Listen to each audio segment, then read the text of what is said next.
blank, Samyutta Nikaya, SN. Translated by Bhikkhu Thanissaro 1998.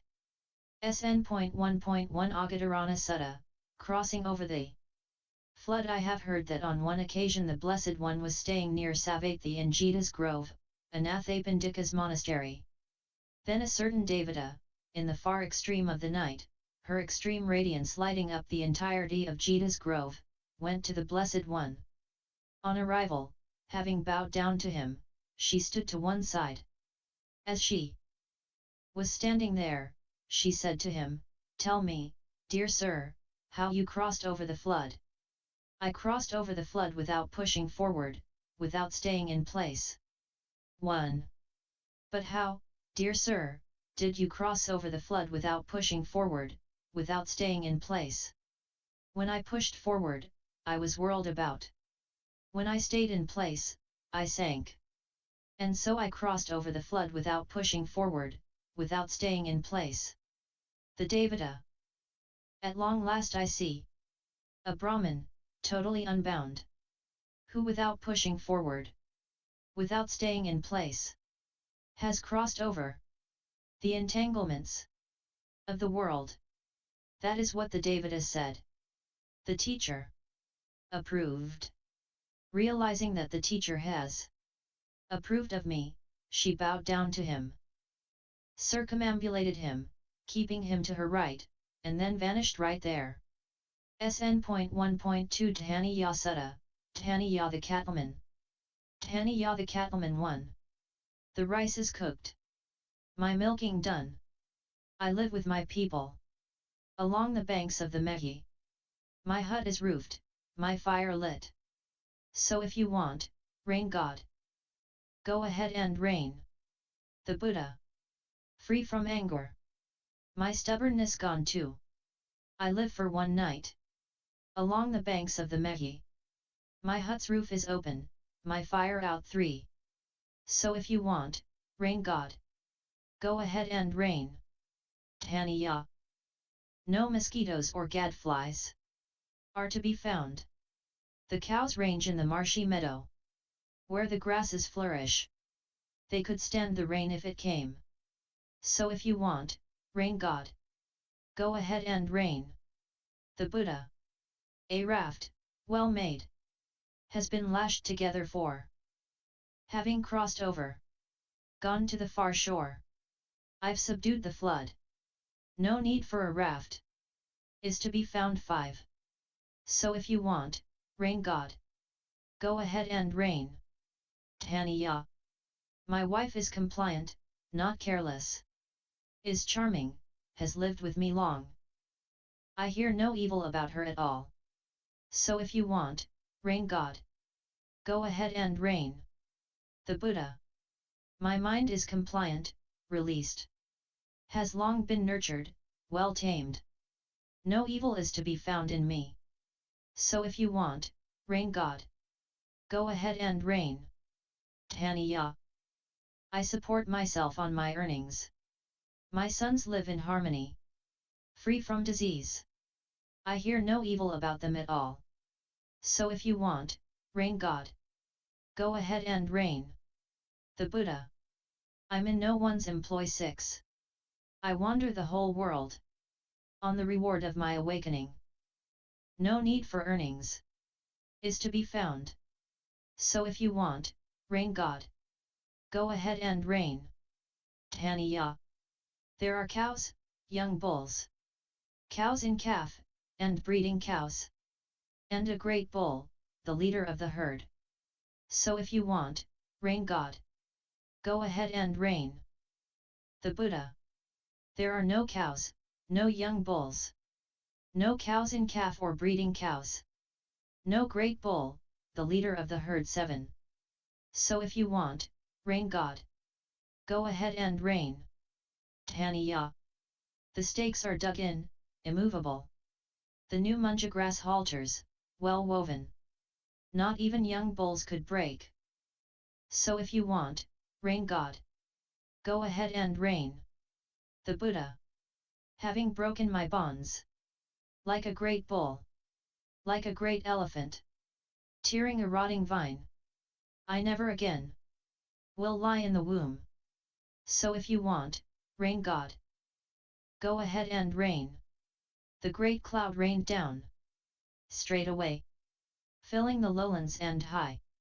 Hearing the rain god pour down, Thanissaro said, how great our gain, that we've gazed on the Blessed One. We go to him, the one with vision, for refuge. May you be our teacher, great sage. My wife and I are compliant.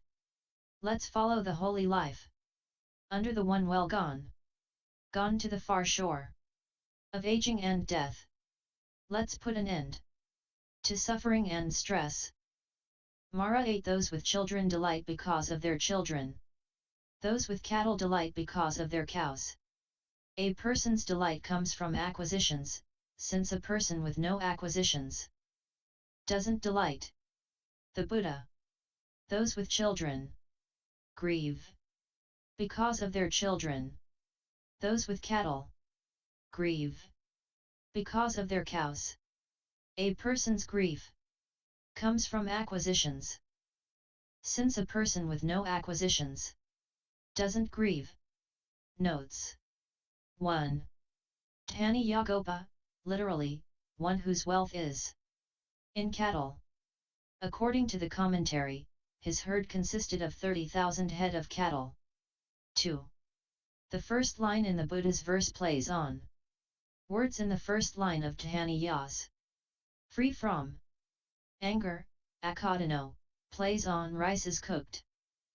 Pakodano, and stubbornness, kilo, plays on milk, kairo. 3. Open means having a mind not covered or concealed by craving, defilement, or ignorance. This image is also used in UD 5.5 and SN.1.1.4. My fire out refers to the fires of passion, aversion, and delusion, birth, aging, and death, sorrow, lamentation, pain, distress, and despair. CSN 35.28, ITI 93, and the mind like fire unbound. 4. The raft stands for the Noble Eightfold Path. See passages 113 and 114 in the Wings to Awakening. 5. As this verse doesn't seem to be a direct response to the preceding one, the commentary suggests that we are missing part of the conversation here. An alternative possibility is that the Buddha is engaging in word play, the word crossed over, tina, being a pun on Thanissara's reference to grass, tina. 6. According to the commentary, the Buddha is not in anyone else's employ nor even in his own employ, i.e., he is not in the employ of craving. 7. The Buddha may be speaking literally here, he has no cattle, so there is no way that a heavy rain could cause him harm, but he may also be speaking metaphorically. SN 4.19. 8.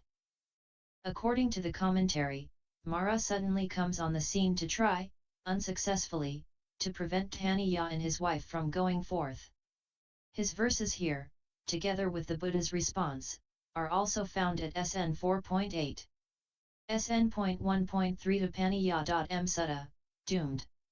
Translated from the Pali by Maurice O'Connell Walsh. Copyright 2007. Thus have I heard. At one time the Blessed One was staying near Savatthi, at Jeta Grove, in Anathapindika's park. Now a certain Deva One, as the night was passing away, lighting up the whole Jeta Grove with his effulgent beauty, approached the Blessed One and, having approached, stood on one side. Standing thus on one side, the Deva spoke this verse before the Blessed One. Life but leads to doom. Our time is short. From decay there's naught can keep us safe. Contemplating thus the fear of death, let's make merit that will bring us bliss. The Blessed One replied. Life but leads to doom. Our time is short.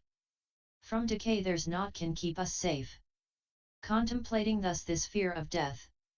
Scorn such worldly bait, seek final peace too.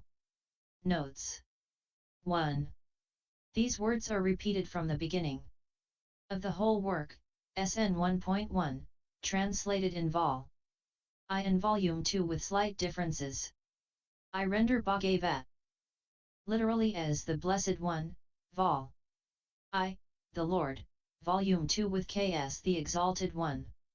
For the meaning of Deva, or Devatat, see Vol. I, N.1. In general, information given in the notes to Vols. I and 2 will not be repeated here. 2. The Buddha here makes a vital distinction which is valid to this day as marking the difference between the aims of popular Buddhism and the serious treading of the path. Merit, punna, can lead to a happier rebirth, perhaps in one of the Deva worlds, but this too will come to an end. The proper course is to tread the Noble Eightfold Path and gain the final peace of Nibbana. Note, however, the remarks of the Venerable Kantapalo in the Buddhist Monk's Discipline, WH 130/131, p.7. Punna is the benefit of increasing purity of mind derived from skillful actions such as generosity, virtue, helpfulness, etc. Merit is an inadequate rendering. SN.1.4 Kasi Bharadvaha Sutta, to the ploughing Bharadvaha. I have heard that on one occasion the Blessed One was living among the Magadhans at Dakshinagiri in the Brahmin village of Ikanala. Now at that time approximately 500 of the Brahmin Kasi Bharadvaha's ploughs were yoked at the sowing time. Then, in the early morning, putting on his lower robe and taking his bowl and robes, the Blessed One went to where Kasi Bharadvaha was working. Now at that time Kasi Bharadvaha's food distribution was underway. So the Blessed One went to Kasi Bharadvaha's food distribution and, on arrival, stood to one side. Kasi Bharadvaha saw the Blessed One standing for alms, and on seeing him, said to him, I, contemplative, plough and sow having ploughed and sown, I eat. You, too, contemplative, should plough and sow having ploughed and sown, you, will, eat. I, too, Brahman, plough and sow having ploughed and sown, I eat. But, contemplative, I don't see the Master Gotama's yoke or plough, plowshare, goad, or oxen, and yet the Master Gotama says this, I, too, Brahman, plough and sow having ploughed and sown, I eat. Then the Kasi Bharadvaha addressed the Blessed One with a verse. You claim to be a ploughman. But I don't see your ploughing. Being asked, tell us about your ploughing. So that we may know your ploughing. The Buddha. Conviction is my seed. Austerity my rein. Discernment my yoke and plough. Conscience my pole. Mind my yoke tie. Mindfulness my plowshare and goad. Guarded in body. Guarded in speech. Restrained in terms of belly and food. I make truth a weeding hook. And composure my unyoking. Persistence, my beast of burden. Bearing me toward rest from the yoke. Takes me, without turning back. To where, having gone, one doesn't grieve. That's how my ploughing is ploughed. It has as its fruit the deathless. Having ploughed this ploughing, one is unyoked from all suffering and stress. Then Kasi Bharadvaha, having heaped up milk rice in a large bronze serving bowl, offered it to the Blessed One, saying, May Master Gotama eat this milk rice. The Master is a ploughman, for the Master Gotama ploughs the ploughing that has as its fruit the deathless. What's been chanted over with verses shouldn't be eaten by me. That's not the nature, Brahman, of one who's seen rightly. What's been chanted over with verses awakened one's reject. That being their nature, Brahman. This is their way of life. Serve with other food and drink. A fully perfected great seer. His fermentations ended. His anxiety stilled. For that is the field. For one looking for merit. Then to whom, Master Gotama, should I give this milk rice? Brahman, I don't see that person in this world, with its devas, maras, and brahmas, in this generation with its royalty and common people, by whom this milk rice having been eaten, would be rightly digested, aside from a Tathagata or a Tathagata's disciple. In that case, Brahman, throw the milk rice away in a place without vegetation, or dump it in water with no living beings. So Kasi Bharadvaja dumped the milk rice in water with no living beings. And the milk rice, when dropped in the water, hissed and sizzled, seethed and steamed. Just as an iron ball heated all day, when tossed in the water, hisses and sizzles, seethes and steams, in the same way the milk rice, when dropped in the water, hissed and sizzled, seethed and steamed. Then Kasi Bharadvaja, in awe, his hair standing on end, went to the Blessed One and, on arrival, throwing himself down with his head at the Blessed One's feet, said to him, "Magnificent, Master Gotama! Magnificent!" Just as if he were to place upright what was overturned, to reveal what was hidden, to show the way to one who was lost, or to carry a lamp into the dark so that those with eyes could see forms, in the same way has Master Gotama, through many lines of reasoning, made the Dhamma clear. I go to Master Gotama for refuge, to the Dhamma, and to the community of monks. May Master Gotama remember me as a lay follower who has gone to him for refuge, from this day forward, for life. Let me obtain the going forth in Master Gotama's presence, let me obtain admission. Then the Brahmin Kasi Bharadvaja obtained the going forth in the Blessed One's presence, he obtained admission. And not long after his admission, dwelling alone, secluded, heedful, ardent, and resolute, he in no long time reached and remained in the supreme goal of the celibate life, for which clansmen rightly go forth from home into homelessness, knowing and realizing it for himself in the here and now. He knew, birth is ended, the celibate life fulfilled, the task done. There is nothing further for the sake of this world. And so Venerable Bharadvaja became another one of the Arahants. SN.1.1.5 Kunda Sutta, to Kunda. Kunda the smith. I ask the sage of abundant discernment. Awakened, Lord of the Dhamma, free of craving, supreme among two-legged beings, best of charioteers. How many contemplatives are there in the world? Please tell me. The Buddha. 4 contemplatives, Kunda. There isn't a 5th. Being asked face to face, I'll explain. The victor of the path. The teacher of the path. One who lives by the path. And one who corrupts the path. Kunda. Whom do the awakened call the victor of the path? And one who is an unequaled teacher of the path? Tell me the one who lives by the path. And explain to me one who corrupts the path. The Buddha. He's crossed over perplexity. His arrow removed. Delighting in unbinding, free of greed. The leader of the world with its devas. One like this. The awakened. Call the victor of the path. He here knows the foremost as foremost. Who right here shows and analyzes the Dhamma. That sage, a cutter of doubt unperturbed. He's called the second of monks. The teacher of the path.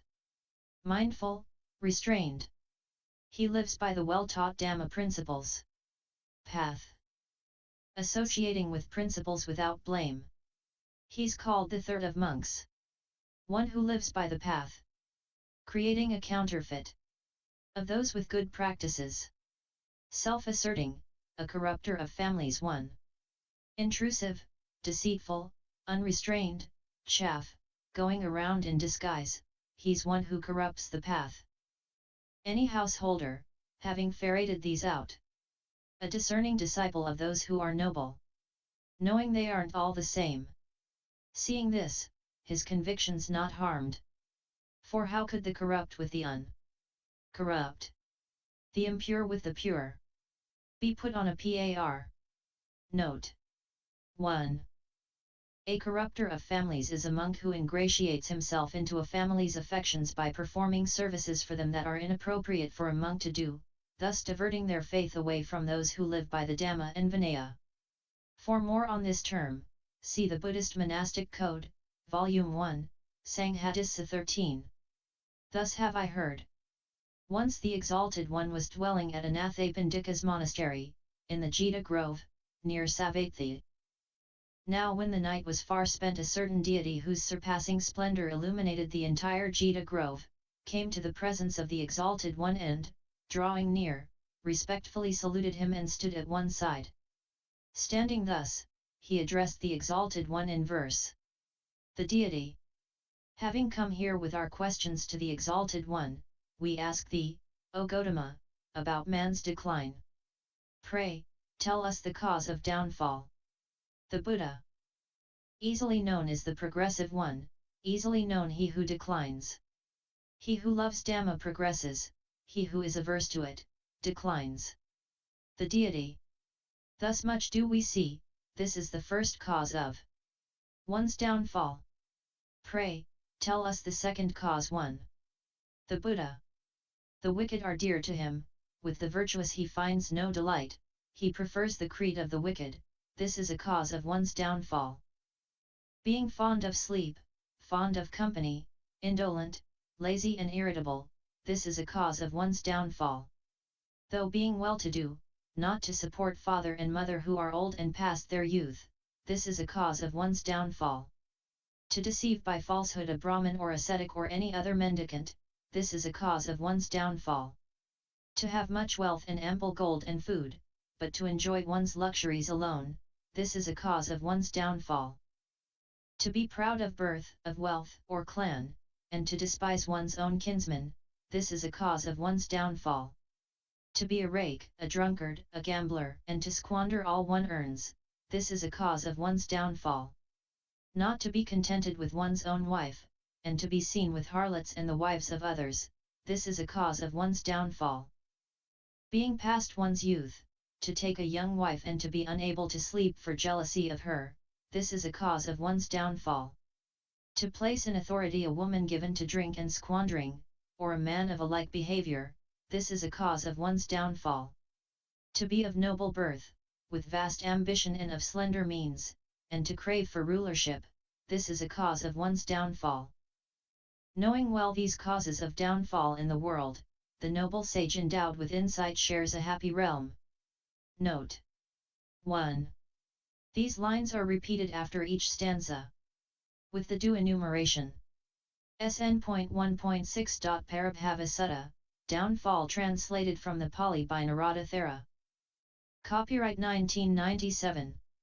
Translator's note: while the Mangala Sutta deals with the way of life conducive to progress and happiness, the Parabhava Sutta supplements it by pointing out the causes of downfall. He who allows himself to become tarnished by these blemishes of conduct blocks his own road to worldly, moral, and spiritual progress and lowers all that is truly noble and human in man. But he who is heedful of these dangers keeps open the road to all those 38 blessings of which human nature is capable. SN.1.1.7 Unpenetrated Apativadita Sutta. Standing to one side, a devata addressed the Blessed One with a verse: those in whom phenomena are unpenetrated, who may be led by the teachings of others, asleep are they haven't awakened. It's time for them to awaken. The Buddha. Those in whom phenomena are well penetrated, may not be led by the teachings of others, awakened through right knowing. They go among the discordant, harmoniously one. Note 1. Dissonant and harmoniously translate visama and sama, which literally mean uneven and even. Throughout ancient cultures, the terminology of music was used to describe the moral quality of people and actions. Discordant intervals or poorly tuned musical instruments were metaphors for evil, harmonious intervals and well-tuned instruments, metaphors for good. In Pali, the term sama, even, described an instrument tuned on pitch. There is a famous passage, in 655, where the Buddha reminds Sanakoli Visa, who had been overexerting himself in the practice, that a lute sounds appealing only if the strings are neither too taut or too lax, but evenly tuned. This image would have special resonances with the Buddha's teaching on the middle way. It also adds meaning to the term samama, monk, or contemplative, which the texts frequently mention as being derived from sama. The word samana, evenness, the quality of being in tune, also means the quality of being a contemplative. The true contemplative is always in tune with what is proper and good. This verse has an added play on words, in that the term well-penetrated can also mean well-tuned. SN.1.1.8 Karaniya Metta Sutta, the Buddha's words on loving kindness. Translated from the Pali by the Amaravati Sangha. Copyright 2004. This is what should be done by one who is skilled in goodness and who knows the path of peace. Let them be able and upright, straightforward and gentle in speech, humble and not conceited, contented and easily satisfied, unburdened with duties and frugal in their ways, peaceful and calm and wise and skillful, not proud or demanding in nature. Let them not do the slightest thing that the wise would later reprove, wishing, in gladness and in safety. May all beings be at ease. Whatever living beings there may be, whether they are weak or strong, omitting none, the great or the mighty, medium, short or small, the seen and the unseen, those living near and far away, those born and to be born. May all beings be at ease. Let none deceive another, or despise any being in any state. Let none through anger or ill will wish harm upon another. Even as a mother protects with her life her child, her only child, so with a boundless heart should one cherish all living beings, radiating kindness over the entire world, spreading upwards to the skies, and downwards to the depths, outwards and unbounded, freed from hatred and ill will, whether standing or walking, seated or lying down, free from drowsiness. One should sustain this recollection. This is said to be the sublime abiding by not holding to fixed views. The pure-hearted one, having clarity of vision, being freed from all sense desires, is not born again into this world. SN.1.1.9 Fond of conceit. Monakamma Sutta. Standing to one side, a devata addressed the blessed one with a verse, here there's no taming for one fond of conceit, no sagacity for one unconcentrated, one dwelling alone in the wilderness, heedlessly, won't cross over beyond death's realm. The Buddha, abandoning conceit, his mind well concentrated, well aware, everywhere, released one dwelling alone in the wilderness heedfully, he will cross over beyond death's realm. SN.1.1.10 Wilderness, and SNZ_001.